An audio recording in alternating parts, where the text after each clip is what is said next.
నిజంగా crazy. Because volume 1 ఎండింగే అదిరిపోయింది అనుకుంటే ఇవాళ రిలీజ్ చేసిన volume 2 3 episodes, each and every episode is a absolute banger. అసలు మామూలు కాదు. నిజంగా డఫర్ బ్రదర్స్కి వాళ్ళ రైటింగ్కి హ్యాట్స్ ఆఫ్. బికాస్ చూస్తున్నంత సేపు ఇలాంటి షోని దీనికంటే బెటర్గా ఇంకా రాయలేరేమో అనిపించింది.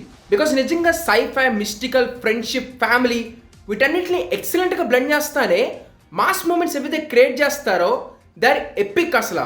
బికాస్ నిజంగా కొన్ని సీన్లు చూస్తున్నప్పుడు వాళ్ళని చంపేస్తే చంపేయండి కానీ మమ్మల్ని సీట్ ఎడ్జ్ దగ్గర తీసుకెళ్ళి టెన్షన్తో చంపొద్దు అనిపించింది. అంటే ఫస్ట్ 4 ఎపిసోడ్స్ లాగానే ఎక్కడ కూడా కొంచెం కూడా టైం వేస్ట్ లేదు. అలా అని చెప్పి మరి స్లోగా కూడా తీసుకెళ్లేదు.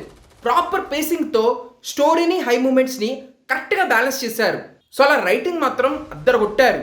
దానికి తగ్గట్టు ఇంకా ప్రొడక్షన్ క్వాలిటీ, యాక్టింగ్ ఇవన్నీ అంటారా, they are peak as always. And ఇంకో బాగా నచ్చిన విషయం ఏంటంటే వీళ్ళ ప్రతి ఒక్క క్యారెక్టర్కి మంచి హై పాయింట్స్ ఇస్తానే జస్ట్ ఈ 3 ఎపిసోడ్స్లో స్టోరీ కూడా బాగా కవర్ చేశారు. అంటే అసలు ఏం జరుగుతుంది, what is the bigger picture, ఇదంతా కూడా క్లియర్గా మనకి ఈ 3 ఎపిసోడ్స్లో ఎక్స్ప్లెయిన్ చేశారు. స్టిల్ ఇంకా కొన్ని మిస్టరీస్ ఉన్నా కానీ ప్రస్తుతానికి అసలు ఏం జరుగుతుందో ఒక క్లారిటీ అయితే వచ్చింది. అండ్ యా, నిన్న వీడియోలో చెప్పిన చాలా పాయింట్స్ రియల్ అయినాయి. సో అందుకే ఫాలో అవుతూ ఉండండి. ఈ వీడియో తర్వాత కూడా నేను ఇలాగే ఎండింగ్ ఎక్స్ప్లెయిన్ ఇంకో వీడియో పెడతాను. కానీ ఆ విషయం పక్కన పెడితే ఐఎమ్ వెరీ హ్యాపీ. అంటే 4 and 5 తీయడానికి మధ్యలో వాళ్ళు ఏ టైం అయితే తీసుకున్నారో దానికి ప్రాపర్ జస్టిస్ చేశారు.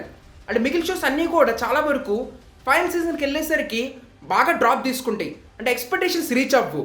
కానీ వీళ్ళు మాత్రం అలా పైకి తీసుకెళ్తున్నారు. అంటే వాల్యూమ్ 1 లాగా దీని క్లైమాక్స్ పీక్ కాకపోయినా స్టిల్ మొత్తం ప్లాట్ చేసి ఉంచారు. లైక్ ఏ క్యారెక్టర్ని చూసినా ఈ క్యారెక్టర్ని లాస్ట్ ఎపిసోడ్లో ఏం చేస్తారనే భయం అయితే ఖచ్చితంగా ఉంది. So definitely last episode it would be crazy. ఎలా అయినా ఎండ్ చేయొచ్చు వాళ్ళు. బికాస్ అది ఒక్కటే ఇట్స్ అరౌండ్ 2 hours. అండ్ దాని వాళ్ళు అక్కడ థియేటర్స్లో రిలీజ్ చేస్తున్నారు. బట్ మన దగ్గర అది లేకపోయినా I'm really crazy. Jan 1st మాత్రం ఎక్స్ట్రాడినరీగా ఉండిద్దని ఐఎమ్ ఎక్స్పెక్టింగ్. సో ఓవరాల్ ఈ 3 ఎపిసోడ్స్ కూడా చాలా బాగున్నాయి. మీరు కూడా చూసారా? చూస్తే ఎలా అనిపించిందో కింద కామెంట్స్లో చెప్పండి. అండ్ ఇంకోటి, లైక్ అండ్ సబ్స్క్రైబ్.